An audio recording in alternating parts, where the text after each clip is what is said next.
जय हरी बंधू भगिनींनो, मी संचित तुळशीराम पवार आपले श्री रेणुकाई वैदिक ज्योतिष केंद्र व श्री विश्वकर्मा वास्तुशास्त्र मध्ये हार्दिक स्वागत करीत आहे.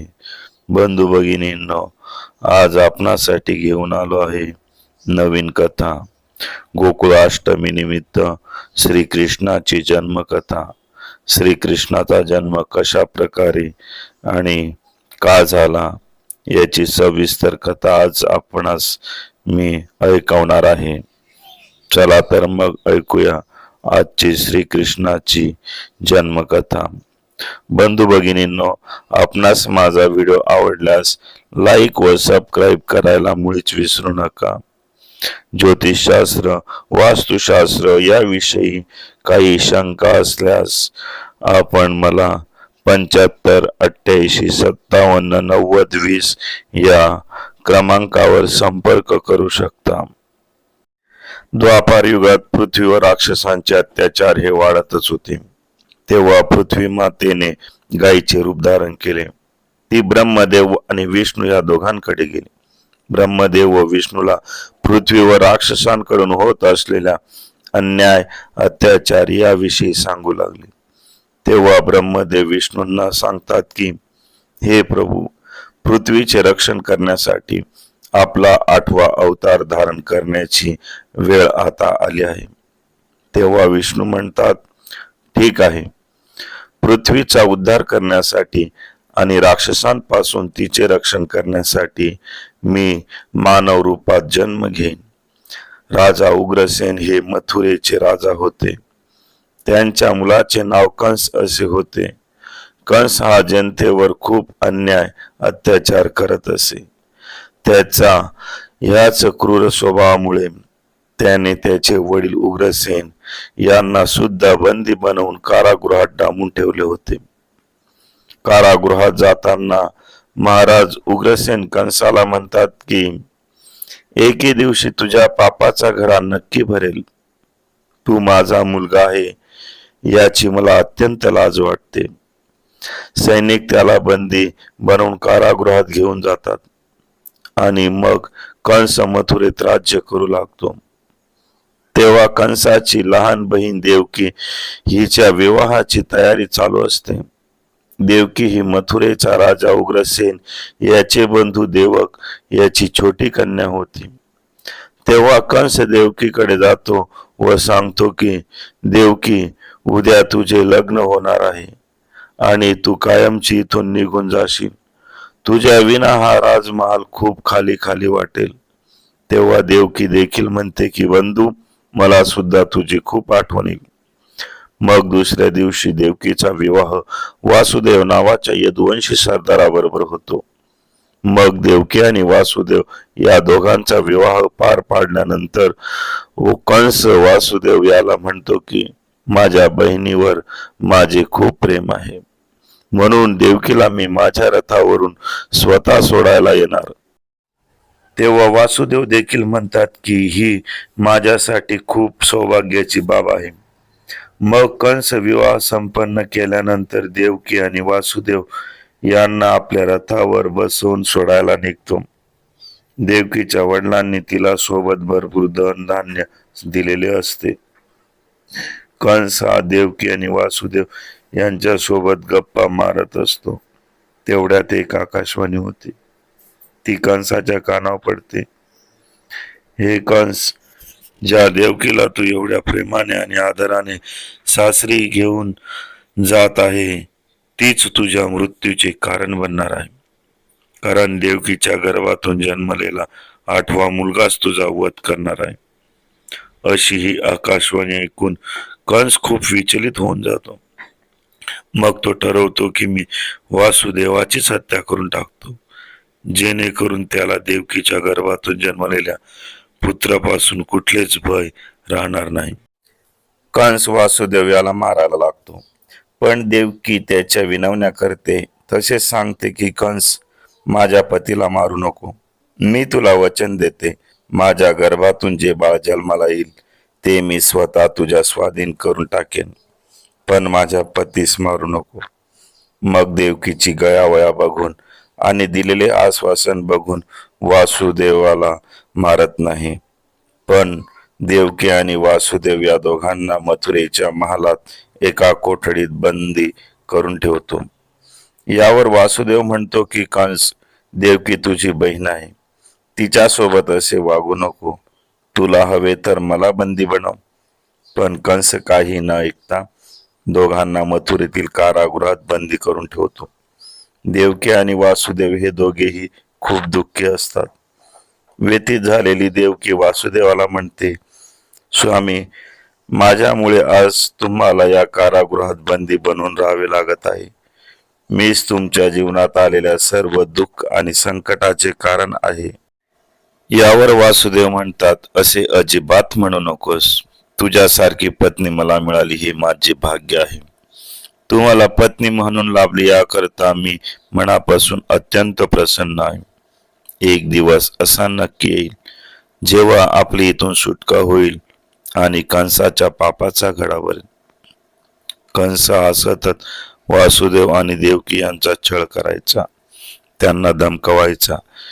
देवकी ज्या पुत्राला जन्म द्यायची त्याला देवकीकडून हिसकावून घ्यायचा आणि तिच्या डोळ्या देखत बाळाला मारून टाकायचा. दुराचारी कंसाने एक एक करत देवकीच्या एकूण 7 पुत्रांना तिच्या डोळ्यात देखत मारून टाकले. वासुदेव आणि देवकी देवाला प्रार्थना करीत होते की कंसाच्या अत्याचारातून बाहेर पडण्यासाठी आम्हाला मार्ग दाखव, आमचे याच्यापासून रक्षण कर. मग काही कालांतराने देवकीच्या 8व्या पुत्राच्या जन्माची वेळ येते. म्हणून कंस कारागृहात देवकी आणि वासुदेव यांच्यावर जास्त पहारेकरी ठेवतो. देवकी आणि वासुदेव हे कंसाच्या कारागृहात कैद आहेत ही बातमी वासुदेव याचे मित्र नंदराजा याच्या देखील कानी पडते. मग देवकीच्या 8व्या पुत्राच्या जन्माची वेळ जवळ आलेली असते आणि दुसरीकडे नंदराजाची पत्नी यशोदा ही देखील गर्भवती असते. नंदराजा देवकीच्या 8व्या पुत्राला कंसाच्या तावडीतून कसे वाचवायचे हाच विचार करीत असतो.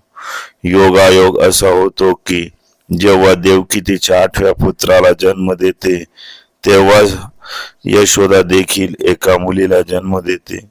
हे दुसरे तिसरे काही नसून पृथ्वीवर जन्म घेण्यासाठी श्रीकृष्णाने रचलेली माया असते. श्रावण महिन्याच्या कृष्ण पक्षाच्या अष्टमीला रोहिणी नक्षत्रात श्रीकृष्णाचा जन्म होतो. श्रीकृष्णाने जन्म घेताच देवकी आणि वासुदेव कैद असलेल्या कारागृहात एक दिव्य प्रकाश निर्माण होतो. वासुदेव यांच्या समोर साक्षात भगवान विष्णू अवतार घेतात आणि वासुदेवाला सांगतात की हे वासुदेव, मी एक बालकाचा जन्म घेऊन देवकीच्या गर्भातून जन्म घेतला आहे. दुष्ट व पापी कंसाचा संहार करण्यासाठी मी हा जन्म घेत आहे. म्हणून कुठलाही विलंब न करता तू मला नंदराजाकडे गोकुळात पोहोचव आणि नंदराजाकडे जन्मलेली कन्या सोबत आणून कंसाच्या स्वाधीन करून दे. असे म्हणताच विष्णू अंतर्धान पावतात. मग अचानक वासुदेवाच्या हातातील बेड्या आपोआप सुटतात.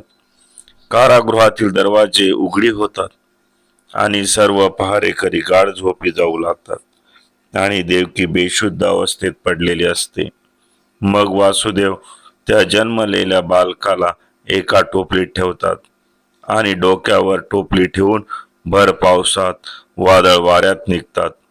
यमुनेला श्रीकृष्णाच्या चरणांचा स्पर्श करायचे होतो म्हणून यमुनेचे पाणी वर येऊ लागते.